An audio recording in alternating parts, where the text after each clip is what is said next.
মা আমাকে একটি কবিরাজের কাছে নিয়ে গেলেন। সে কবিরাজ আমাকে ঝাড়ফুঁক করে দিলেন এবং বললেন যে আমার উপর নাকি ভয়ঙ্কর জিনের নজর পড়েছে। কবিরাজ মাকে বললেন যত তাড়াতাড়ি সম্ভব আমাকে বিয়ে দিয়ে দিতে, কেননা আমাদের মতো বয়সী মেয়েদের উপরই নাকি জিনের নজর পড়ে, আর বিয়ে দেওয়ার পর সব ঠিক হয়ে যায়। আমার মা মরিয়া হয়ে উঠলেন আমাকে বিয়ে দেওয়ার জন্য।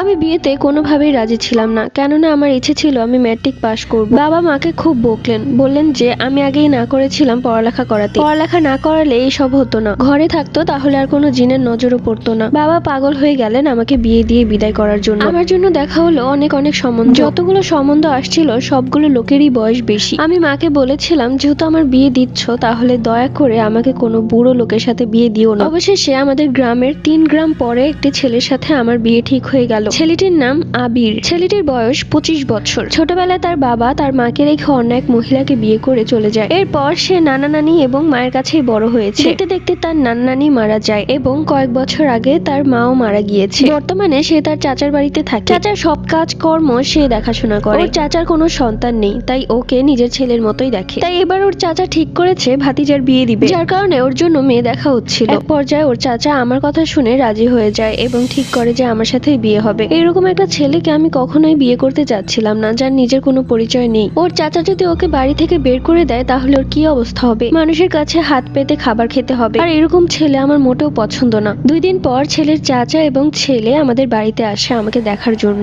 আমি সেই দিন আমার ছোট বোনকে জড়িয়ে ধরে খুব কান্না করছিলাম। ওকে বললাম, দেখ বোনু, আমার কিছুই ভালো লাগছে না, তুই কিছু কর, বিয়েটা ভেঙে দে। এরকম একটা ছেলেকে আমি কখনো বিয়ে করতে চাই না। তখন আমার ছোট বোন রিনা আমাকে বোঝালো, আপু তুমি মন খারাপ করো না, ছেলেটা অনেক ভালো, তোমাকে অনেক যত্নে রাখবে। আমার কথা কেউই শুনছিল না। মা এক পর্যায়ে রিনাকে বলে দিল আমার সাথে কথা বলতে না, নয়তো রিনাকে ভুলিয়ে ভালিয়ে আমি নাকি পালিয়ে যাব। সেই ছেলের সাথে আমার বিয়ে ঠিক হয়ে গেল। তার আমাকে দেখে অনেক পছন্দ করেছে। যতদূর মনে হচ্ছে ছেলের থেকে ছেলের চাচারই বেশি পছন্দ হয়েছে আমাকে। তিনি যদি পারতেন তাহলে সেই দিনই আমাকে বউ করে নিয়ে যেতেন। গায়ে হলুদের দিন সবাই আমাকে হলুদ দেওয়ার পর রাতে আমি চলে আসি আমার ঘরে। কোনো কিছুতেই যেন শান্তি খুঁজে পাচ্ছি না, সবকিছুই অশান্তি লাগছে। আমার সুন্দর জীবনটা কিভাবে শেষ হয়ে যাচ্ছে। আমাদের দোতলা কাঠের বাড়ি এবং আমাদের একটি বেলকনিও আছে দোতলাতে। আমি তখন দোতলার ঘরে শুয়ে শুয়ে কাঁদছি। হঠাৎই আমার মনে হলো আমাদের বেলকনিতে কেউ হাঁটাচলা করছে। তাই আমি ঘর থেকে বেরিয়ে বেলকনিতে যাই কে আছে তা দেখার জন্য।